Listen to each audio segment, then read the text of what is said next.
അപ്പോൾ നമ്മുടെ വീട്ടിൽ പുതിയതായിട്ട് വന്ന അതിഥി ഇപ്പോൾ നമ്മുടെ വീട്ടിൽ അംഗമായിട്ട് മാറിക്കഴിഞ്ഞു. അപ്പോൾ കക്ഷീനെ ഒന്ന് പുറത്ത് കൊണ്ടുപോകുമെന്ന് വിചാരിച്ചല്ലോ കാറിൽ. കാരണം ഇപ്പോഴേ നമ്മൾ ഇവരെ ഈ കാര്യങ്ങളൊക്കെ ട്രെയിൻ ചെയ്യിപ്പിച്ചാലാണ്, ഈ പ്രായത്തിലേ ട്രെയിൻ ചെയ്യിപ്പിച്ചാലാണ് വലുതാകുമ്പോൾ വലിയ ബുദ്ധിമുട്ടിലാണ് നമുക്ക് പുറത്തൊക്കെ കൊണ്ടുപോകാൻ പറ്റുള്ളൂ. വെറ്റിൻ്റെ അടുത്താണെങ്കിലും പുറത്താണെങ്കിലൊക്കെ. വലുതായ പൂച്ചേനെ പെട്ടെന്ന് നമ്മൾ വെറ്റിൻ്റെ അടുത്തേക്ക് കൊണ്ടുപോകാൻ വേണ്ടി കാറിലൊക്കെ കയറ്റി ഭയങ്കര ഒച്ചപ്പാടും ബഹളവും പിടച്ചോടാനൊക്കെ ശ്രമിക്കും. അപ്പോൾ ഇപ്പോഴേ ഒന്ന് അക്കസ്റ്റംഡ് ആക്കാമെന്ന് വിചാരിച്ചു നമ്മൾ.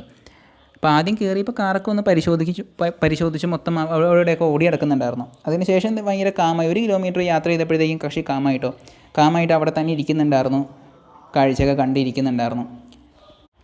നമ്മുടെ വീട്ടിൽ വലുതായേക്കുന്ന ബാക്കി ഏതൊരു പൂച്ചനെ കാറിനകത്ത് കയറ്റിയാലും വെറുതെ അടങ്ങിയിരിക്കില്ല, അവിടെ ഒച്ചപ്പാടും ബഹളവും ഉണ്ടാക്കി വെപ്രാളപ്പെട്ടുകൊണ്ടിരിക്കുകയുള്ളൂ. അപ്പോൾ ഇപ്പോഴേ ഈ പ്രായത്തിൽ നമ്മൾ ട്രെയിൻ ചെയ്യിപ്പിച്ച് തുടങ്ങി കഴിഞ്ഞ് കഴിഞ്ഞാൽ നമുക്ക് കക്ഷീനെ സെറ്റായിട്ട് കിട്ടും. അപ്പോൾ 2 മാസത്തിനുള്ളിൽ നമുക്ക് വാക്സിനേഷനൊക്കെ എടുക്കാൻ കൊണ്ടുപോകണം. ഇപ്പോഴേ ട്രെയിൻ ചെയ്യിപ്പിക്കാമെന്ന് വിചാരിച്ചതാണ്. വീട്ടിലെത്തി കഴിഞ്ഞപ്പോൾ കക്ഷി വണ്ടിയിൽ നിന്ന് ഇറങ്ങാനാട്ടോ ആദ്യം മടി കാണിച്ചത്.